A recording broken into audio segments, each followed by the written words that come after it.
Hi, my name is Mark, and we're going to make some pierogies today. For delicious dough, this is what you need. Flour, eggs,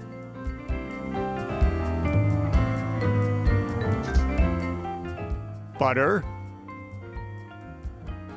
salt, and water.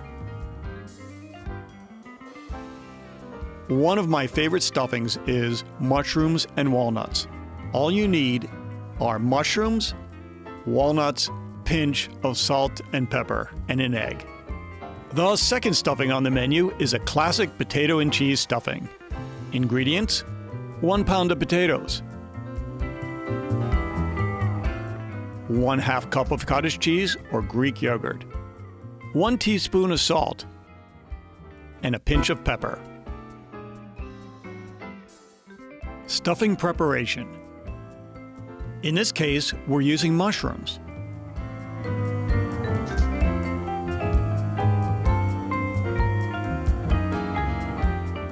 We have some frozen mushrooms. You can use fresh mushrooms, but these are frozen, so you want to drain them and chop them. In the meantime, chop the walnuts. Melt 1 tablespoon of butter or oil into a well-warmed pan. Next, add the mushrooms and walnuts. Sauté them for about 12 to 14 minutes until the mushrooms are browned. Add salt and pepper to taste. Turn off the heat and let the filling cool. Next, add chopped parsley and 1 egg. Then mix it together. For the second stuffing, potatoes and cheese, you want to first boil the potatoes.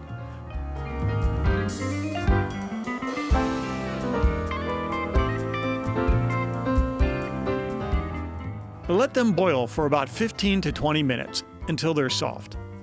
Drain the potatoes, mash, and let them cool down. Add some cottage cheese or yogurt. Mix well, and again, a dash of salt and pepper.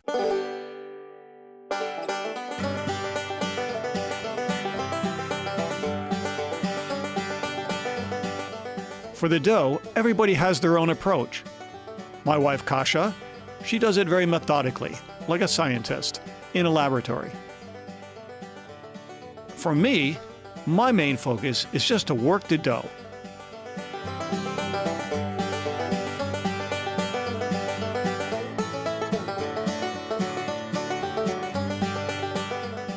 Pound it, pulverize it, stretch it, and knead it. Do whatever it takes to get the job done. Usually, my best dough is on days which I'm stressing about something. At that juncture, I think of the issue and just pound the dough.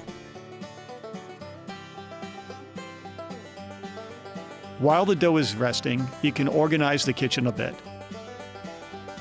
to prepare for the next phase of filling the pierogi.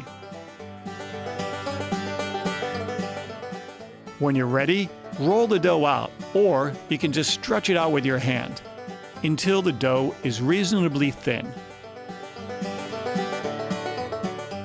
When you have a nice sheet of dough, flat rolled out in front of you, you can use a glass to create the pierogi form. Add the filling, and the key here is don't add too much, because if you add too much, the pierogies will just start to boil over into a mess. You want it to be less than you actually think you need.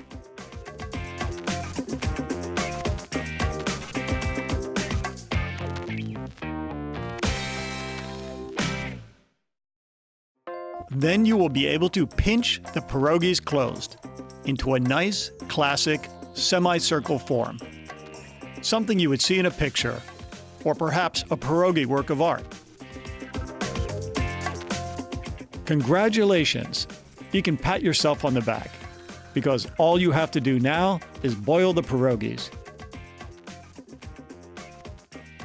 I put them in one at a time.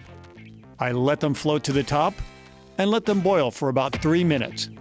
When they're ready, simply fish them out. Not with your hand, but with a ladle. Put them on a plate, and when they're ready to serve, Add the topping of your choice: sour cream, yogurt, fried onions, or something else creative. Smacznego. Smacznego. Smacznego.